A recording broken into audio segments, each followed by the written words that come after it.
ഭക്ഷണം വേട്ടയാടി കഴിച്ചിരുന്നവരാണ് ആദിമ മനുഷ്യരെന്ന് നമ്മൾ പഠിച്ചിട്ടുണ്ടല്ലേ. മാനിനെയും മുയലിനെയും ഒക്കെ വേട്ടയാടി പച്ചയ്ക്കും ചുട്ടുമെല്ലാം കഴിച്ചിരുന്നവരാണ് പൂർവികർ.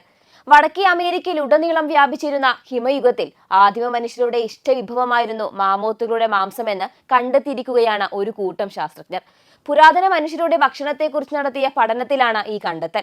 ഏകദേശം 12,800 വർഷങ്ങൾക്ക് മുമ്പ് ജീവിച്ചിരുന്ന ഒരു സ്ത്രീയുടെ ഭക്ഷണക്രമത്തെ അടിസ്ഥാനമാക്കിയാണ് ഗവേഷകർ ഇക്കാര്യം പങ്കുവച്ചത്. തെക്കൻ മൊണ്ടാനയിൽ നിന്ന് കണ്ടെത്തിയ ശരീരാവശിഷ്ടങ്ങളാണ് ഗവേഷകർ പഠന വിധേയമാക്കിയത്. മരണസമയത്ത് 18 മാസം മാത്രം പ്രായമുള്ള മുല കുടിക്കുന്ന ഒരു കുട്ടിയായിരുന്നു ഇതെന്നാണ് പറയുന്നത്. കുട്ടിയുടെ അസ്ഥികളിൽ നിന്നാണ് അമ്മയുടെ ഭക്ഷണക്രമത്തിന്റെ സൂചനകൾ ലഭിച്ചത്. ഒരു ആവാസ വ്യവസ്ഥയിലെ ഏറ്റവും വലിയ മൃഗമായ മെഗാഫൗണയിൽ നിന്നുള്ള മാംസമായിരുന്നു കുഞ്ഞിന്റെ അമ്മയുടെ ഭക്ഷണമെന്നാണ് ഗവേഷകരുടെ കണ്ടെത്തൽ. അത് മാമോത്തുകൾ തന്നെയാകാമെന്നും ഗവേഷകർ പറയുന്നു.